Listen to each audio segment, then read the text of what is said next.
بسم اللہ الرحمن الرحیم۔ السلام علیکم۔ ایک حاملہ خاتون نے اپنے شوہر سے پوچھا، ہم اگلے 2 مہینوں میں ماں باپ بننے والے ہیں۔ بولی، اگر بیٹا ہوا تو کیا منصوبہ ہوگا؟ شوہر نے جواب دیا، میں اس کو تمام روزمرہ زندگی کی روایات سکھاؤں گا، کھیل، ریاضی، لوگوں کی عزت اور وغیرہ وغیرہ۔ خاتون نے پھر پوچھا، اگر بیٹی ہوئی تو؟ شوہر نے جواب دیا، میں اسے کچھ نہیں سکھاؤں گا، بلکہ میں اس سے خود سیکھوں گا۔ میں غیر مشروط محبت سیکھوں گا۔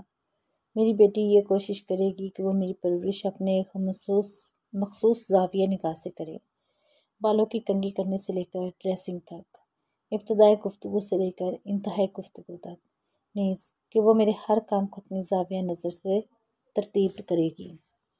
وہ میرے لیے دوسروں سے لڑے گی، مباحثہ کرے گی، اس کی خوشی اور غم میری طبیعت میں منحصر ہوں گے۔ خاتون نے پھر پوچھا، کیا بیٹا یہ سب کچھ نہیں سکھائے گا آپ کو؟ شوہر نے جواب دیا، بیٹے میں یہ ساری خصوصیات ڈالی جاتی ہیں، لیکن بیٹی ان خصوصیات کے ساتھ پیدا ہوتی ہے۔ خاتون نے پوچھا، لیکن ہماری بیٹی تو ہمارے ساتھ ہمیشہ نہیں رہے گی۔ شوہر نے جواب دیا، بیٹی ہمارے ساتھ جسمانی طور پر نہیں رہے گی، لیکن روحانی طور پر وہ ہر لمحہ ہمارے ساتھ ہوگی۔ یہ بات کہہ کر شوہر نے اپنے مکالمے کو ختم کیا کہ بیٹی کے ساتھ بندھن ختم نہیں ہوتا، لیکن بیٹا زندگی کے کسی بھی موڑ پہ ہمیں چھوڑ سکتا ہے۔ اللہ ہم سب کی زندگی میں آسانیاں عطا فرمائے، آمین۔ ویڈیو پسند آئے تو لائک کریں اور چینل کو سبسکرائب کریں۔ جزاک اللہ۔